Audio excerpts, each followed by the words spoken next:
somebody order delivery? Up next is Team 10 with the rhythm game Route 88.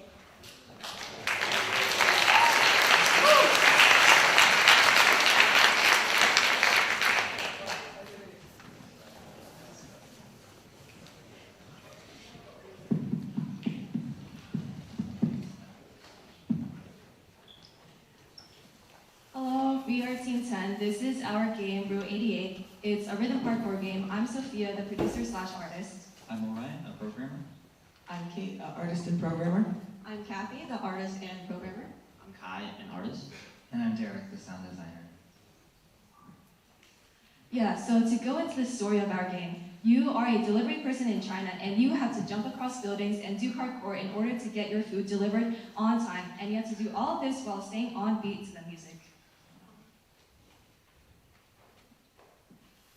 We were inspired by densely populated cities, specifically in China, like Kowloon Walled City and Hong Kong. We took inspiration from other 2.5D games, which is just 2D assets in a 3D environment, and we wanted a more vibrant, fun colors, like in Sayonara Wild Hearts, which is the pink one.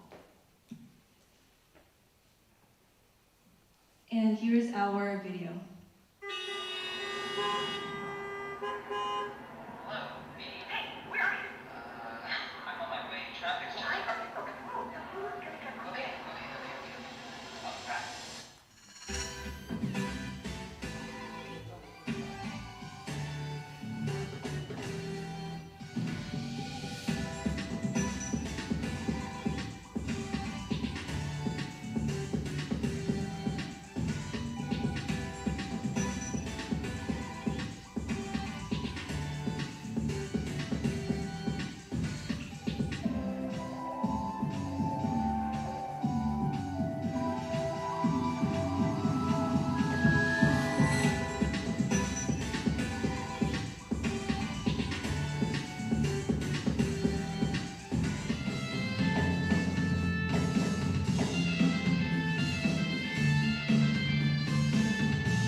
So moving on to programming for this game, we had the unique issue where normal rhythm games, you have to sync, of course, the song, the beats, and the notes. Ours, you also had to sync a position in the world and moving through that. So for this, we created a custom tool in the editor, called it the Spline Manager. You can see it here. It basically allowed you to visualize the beats in a song and basically plot them in the world. Here you can kind of see how we sync that up with the song. We have markers that basically indicate what beat is at what point in the song and what type of beat that is, whether a tap, a slider, that type of thing. Here you can see it in the actual scene. The green and blue nodes are notes that the player will press, and here you can see it in a fully in our first level. You can see the notes line up with moves the player does, whether it's jumping, sliding under stuff, and jumping across walls. And then here is the in-game version, you'll see.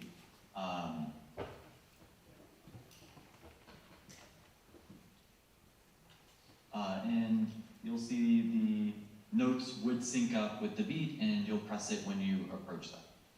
And what is a rhythm game without timing? Due to this, we thought it was crucial for the player to be able to adjust their music in response to their own gameplay lag. So this simple calibrator does just that. The player hits the beat 8 times with the guidance of a metronome, and we simply calculate the average offset, save it to the game, making it much more accurate for those competitive users.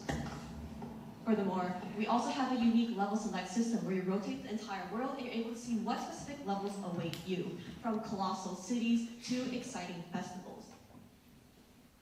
And it gets boring after looking at the back of the player after a while, so we added a camera switch to spice things up, fully utilizing the 2.5D aspect of our game. And for the UI, which stands for user interface, or anything the player interacts with in the game, we added a lot of quality of life aspects, such as a pause screen for those who rage quit from how hard a game is, or an online source with additional UI elements that enable the player to play with friends and family.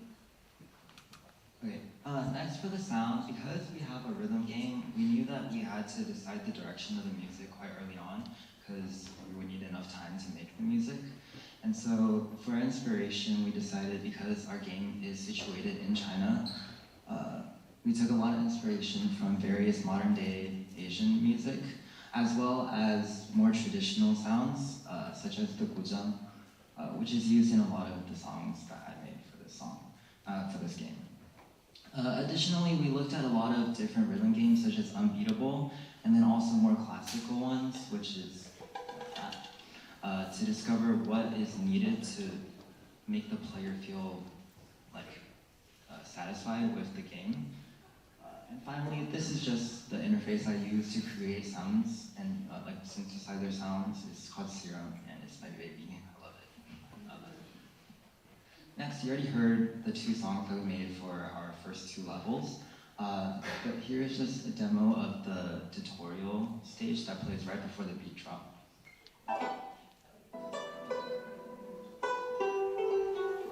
As you can tell, it is all traditional style.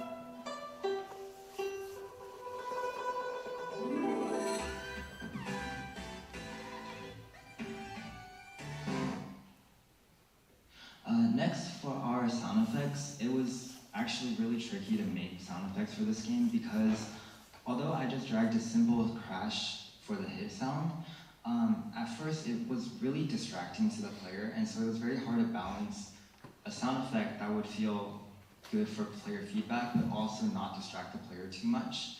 And this also brought up an issue with mixing the songs because adding a separate drum would throw the whole entire song off balance, and so I had to remix the song after importing the sound effects. This is just another demo of the sound effects.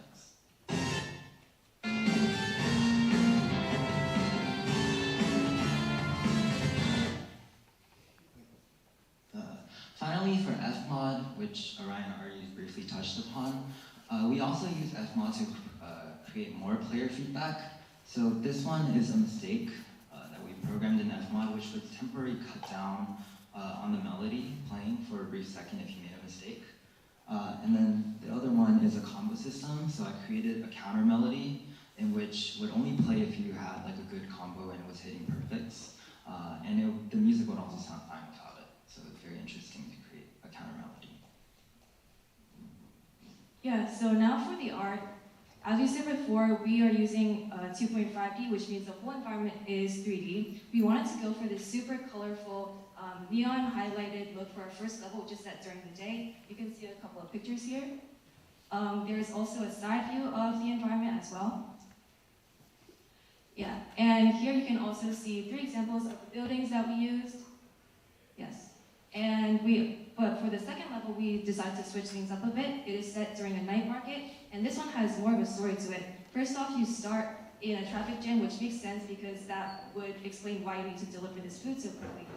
And after that, the player goes into the night market. And you can see some examples of the different food stalls that are there. And next, here are some different angles of this night environment.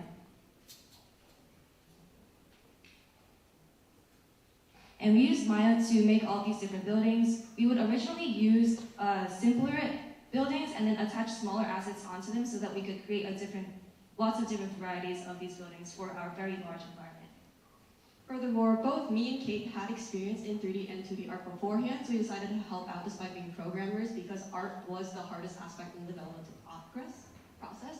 So here are just some further assets that we made. You can see this car scattered around across the levels, some further buildings and environmental assets. These buildings in particular are inspired by Chinese culture, as this is inspired and takes place in China. Some further night stalls, and some just more assets for future levels that we hope to implement. For the main character design, we originally started off with a lot of detail and a lot of different iterations. However, for the sake of animation, we simplified the design on your right. And using the simplified character design, we made a plethora of different animations, such as the run, the side, the side slide, the jump, the hits, the slam, all those things. And here are some UI elements for the game. And we have 3 different types of notes for this game. Pink is normal, blue is a slider, which you hold onto, and then yellow is special. After interims, we got some feedback. There wasn't enough risk in the game, so the special note basically is a critical jump in which if you hit it normally and correctly, then you get extra points. But if you hit it incorrectly, then you lose. Yeah, and just some more about the process that we went through while creating this game. Our scope creep was definitely a problem. Rather than the sound or the programming, which was a surprise, we just had so many assets that we wanted to make, and because we weren't able to finish them, that prevented us from making as many levels as we wanted to. Another big problem that we faced when creating this game was the level design, because we actually started building the levels while Orion was working on the spline editor tool.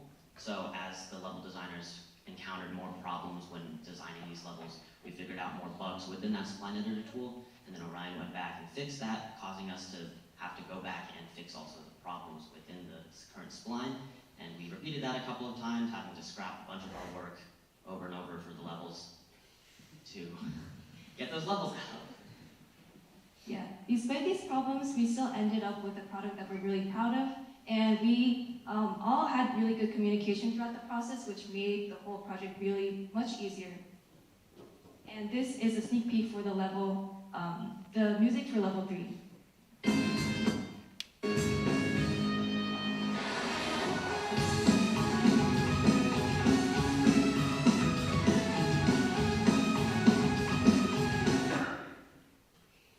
Thank you.